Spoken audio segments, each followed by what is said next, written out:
दोस्तों मेरे चैनल में आपका स्वागत है। दोस्तों आज के इस वीडियो में मैं आप लोग को बताने वाला हूं कि अगर जीएसटी ऑफिसर अचानक आपके दुकान में आ जाएं तो आपको क्या करना चाहिए। वे आपके दुकान में आने के बाद कौन कौन सा डॉक्यूमेंट का मांग कर सकते हैं, उनके पास आखिर क्या अधिकार है। सबसे पहले मैं आपको बता दूं, अगर जीएसटी ऑफिसर आपके दुकान में आते हैं तो आपको नर्वस, परेशान, डरना बिल्कुल भी नहीं है। यहाँ पर उनका आपके दुकान में, आपके शॉप में, आपके बिजनेस प्लेस में आना एक नॉर्मल रूटीन होता है। उनके इंस्पेक्शन करना काम होता है। आमतौर पर जो जीएसटी इंस्पेक्टर होते हैं वही आपके दुकान में आते हैं। यहाँ पर जब जीएसटी रजिस्ट्रेशन होता है तो अगर डिपार्टमेंट को कुछ शक लगता है तो वे फिजिकल वेरिफिकेशन कराते हैं। यहाँ पर फिजिकल वेरिफिकेशन होता है कि सही में आपका बिजनेस है कि नहीं है, क्योंकि कई लोग केवल जीएसटी रजिस्ट्रेशन ले लेते हैं और रियल में कोई दुकान नहीं होता है। कई बार लोन लेने के लिए वे लोग ऐसा करते हैं। तो जीएसटी रजिस्ट्रेशन लेने के पहले तो इंस्पेक्शन कई बार होता है, लेकिन लोग यहाँ पर सोचते हैं कि जीएसटी नंबर ले लिए अब यहाँ पर अधिकारी दुकान में नहीं आएंगे। ऐसा नहीं है। आफ्टर जीएसटी रजिस्ट्रेशन भी जीएसटी ऑफिसर आपके दुकान में आ सकते हैं। तो अगर वे आएंगे तो आपको किन बातों का ध्यान रखना है। सबसे पहले आपको अपने दुकान में एक साइन बोर्ड लगाना है और साइन बोर्ड में जीएसटी नंबर मेंशन जरूर करना है। और यहाँ पर जो भी जीएसटी का सर्टिफिकेट होता है उससे भी यहाँ पर फ्रेमिंग करके लगाना है। अगर आप फ्रेमिंग नहीं कर सकते हैं तो आप ऐसे भी लगा दें, लेकिन सर्टिफिकेट यहाँ पर दिखना चाहिए। अगर आप इन दोनों चीज़ को नहीं करते हैं, साइन बोर्ड में जीएसटी नंबर मेंशन नहीं करवाते हैं, सर्टिफिकेट नहीं दुकान में दिखाते हैं, तो केवल इस वजह से जीएसटी अधिकारी आपके ऊपर 25,000 रुपये तक का पेनल्टी लगा सकते हैं।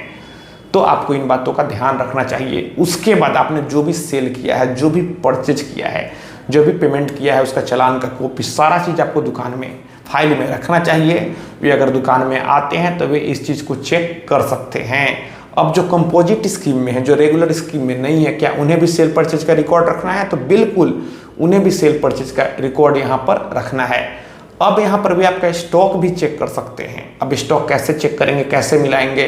अगर आपने यहाँ पर 10 रुपये का परचेज किया है और 2 रुपये का सेल किया है तो 8 रुपये का स्टॉक आसपास आपके पास होना चाहिए। तो वह इस चीज़ का भी इंस्पेक्शन कर सकते हैं, देख सकते हैं। और अगर आपका कहीं और भी एडिशनल ब्रांच है तो वहाँ पर भी वहाँ जा सकते हैं, लेकिन उसका भी जिक्र जीएसटी सर्टिफिकेट में होना चाहिए। एडिशनल प्लेस में उसका भी जिक्र होना चाहिए, नहीं तो इस पर भी वे आपके ऊपर कार्रवाई कर सकते हैं। अब एक बहुत ही प्रैक्टिकल सवाल है, क्या वे जैसे ही दुकान में आते हैं आपके ऊपर फाइन लगाकर आपसे पैसा वसूलने के लिए आपको फोर्स कर सकते हैं कि भैया आप इतना पैसा दीजिए? ऐसा नहीं है, वे ऐसा नहीं कर सकते हैं। वह नोटिस इशू कर सकते हैं।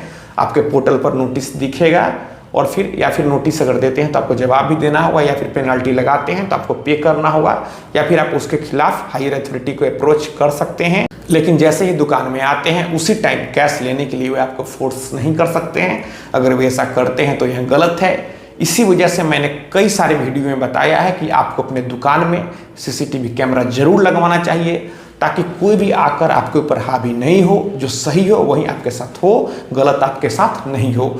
तो अगर आपने जीएसटी नंबर लिया है तो आपको साइन बोर्ड में जीएसटी नंबर जरूर मेंशन करवाना चाहिए, सर्टिफिकेट जरूर यहाँ पर लगाना चाहिए, सेल परचेज का सारा रिकॉर्ड रखना चाहिए, आपको टैक्स की चोरी नहीं करना चाहिए। तो दोस्तों मैं आशा करता हूँ आपको वीडियो पसंद आई होगी। अगर मन में कोई भी सवाल है तो आप नीचे कमेंट बॉक्स में कमेंट करें। और अगर आप हमसे सीधे जुड़ना चाहते हैं, फ़ोन से बात करना चाहते हैं, मन में कोई भी सवाल है, तो फिर आप हमें इंस्टाग्राम पर फॉलो करें। मेरा इंस्टाग्राम पर यूजर नेम है Pritesh158। आप हमें यहाँ फॉलो करें, मैसेज करें। और अगर फ़ोन से बात करना है तो फिर इंस्टाग्राम पर ही मैसेज करके अपॉइंटमेंट बुक कर लें।